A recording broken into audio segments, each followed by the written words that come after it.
శాఖపర లక్ష్యాల సాధనకు ప్రణాళికాబద్ధంగా చర్యలు తీసుకోవాలని జిల్లా కలెక్టర్ విపి గౌతమ్ తెలిపారు. గురువారం నూతన కలెక్టరేట్లోని సమావేశ మందిరంలో ఎంపీడీఓలతో కలెక్టర్ సమీక్ష నిర్వహించారు. నూతనంగా బదిలీపై జిల్లాకు వచ్చిన ఎంపీడీఓలు కలెక్టర్కు పరిచయం చేసుకున్నారు.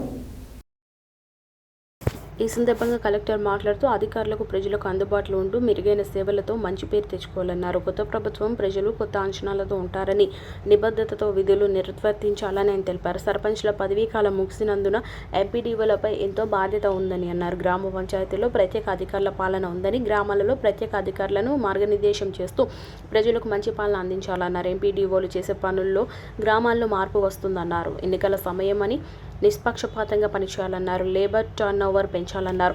వ్యవసాయ పనులు ఉండవు కాబట్టి అందరూ ఉపాధి హామీ పనులపై ఆధారపడతారని, ప్రతి ఒక్కరికి పని కల్పించాలని అన్నారు.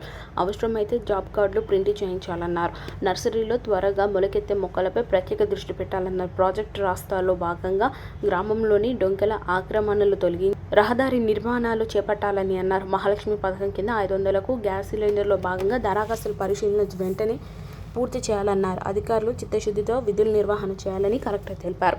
సమీక్షలో స్థానిక సంస్థల అదనపు కలెక్టర్ బి సత్యప్రసాద్ మాట్లాడుతూ జిల్లాలో వెజ్ స్పీకర్స్ సరాసరి 23 ఉన్నట్లు, ప్రతి గ్రామ పంచాయతీకి 50 మందికి తగ్గకుండా కూలీల గుర్తింపు చేయాలన్నారు.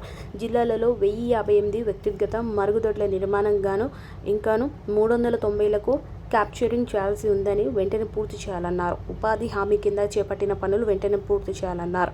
ఈ సమీక్షలో ZP CEO S Vinoda, RDO Sanyasayya, DPO Harikishan, జిల్లా పౌర సరఫరాల అధికారి Chandan Kumar, AD survey and land records Srinivasulu, PRSC Chandramouli, deputy CEO B Nagalakshmi, divisional panchayat అధికారులు, ఎంపీడీఓలు తదితరులు పాల్గొన్నారు.